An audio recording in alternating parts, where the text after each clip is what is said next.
بسم اللہ الرحمن الرحیم۔ السلام علیکم۔ روزانہ واقعات سننے کے لیے اس چینل کو سبسکرائب کریں۔ خلیفہ معتصم باللہ ایک مرتبہ اپنے زیر تعمیر محل کا معائنہ کرنے کے لیے گیا۔ اس نے مختلف زاویوں سے محل کو دیکھا۔ کاریگر اپنے اپنے کاموں میں مشغول تھے۔ معمار اور مزدور تیزی سے ہاتھ چلا رہے تھے۔ اس نے ایک کالے رنگ کے حبشی کو دیکھا جو دوسرے مزدوروں کے ساتھ سر پر ٹوکری اٹھائے سیڑھیاں چڑھ رہا تھا۔ دوسرے مزدور ایک ایک سیڑھی چڑھتے مگر وہ دو دو کر کے چڑھتا۔ علاوہ ازیں دوسرے مزدوروں کے مقابلے میں اس کے سر پر رکھی ٹوکری خاصی بڑی اور بھاری تھی۔ اس کی غیر معمولی حرکات کے پیش نظر خلیفہ نے حکم دیا کہ اس حبشی کو میرے سامنے پیش کیا جائے۔ حبشی سے اس نے پوچھا، تم دوسرے مزدوروں کے مقابلے میں زیادہ مٹی اٹھا رہے ہو اور سیڑھیاں بھی ایک ایک کے بجائے دو دو چڑھ رہے ہو، اس کا سبب کیا ہے؟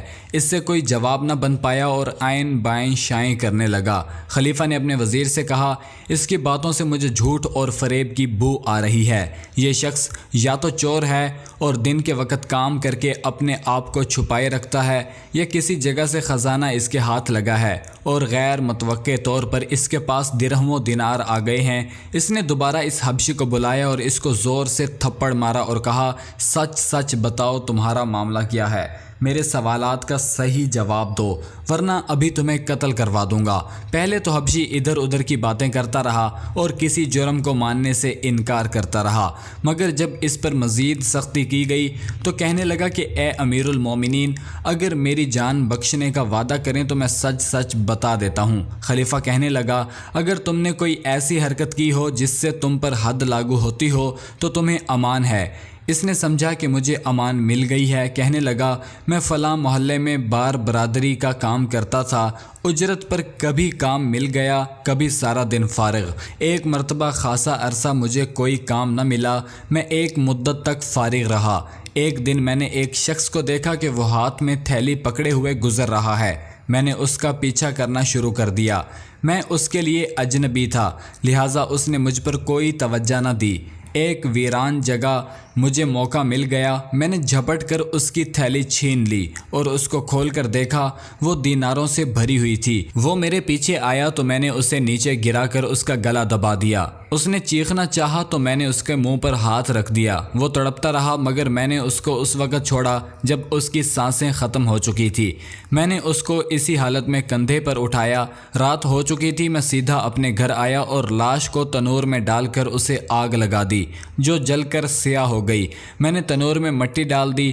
میرے پاس دینار تھے جو مجھے تقویت دے رہے تھے۔ میں نے اگلے دن اس کی ہڈیاں نکالیں اور انہیں دریائے دجلہ میں بہا دیا۔ خلیفہ نے اسے گرفتار کرنے کا حکم دیا اور ایک آدمی کو بھیجا کہ اس کے گھر سے دیناروں کی تھیلی لے آئے۔ تھوڑی دیر کے بعد وہ آدمی تھیلی لے کر آ گیا۔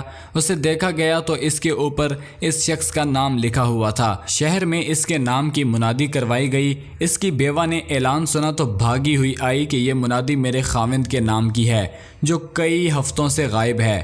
ہم نے اس کو ہر جگہ تلاش کیا ہے مگر وہ نہیں مل سکا۔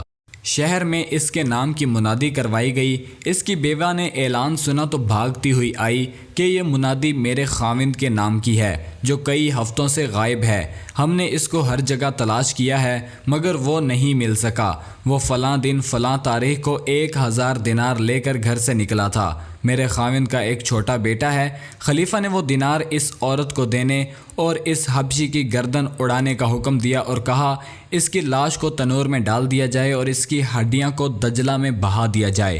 مزید اسی طرح کی ویڈیوز دیکھنے کے لیے چینل کو ضرور سبسکرائب کریں۔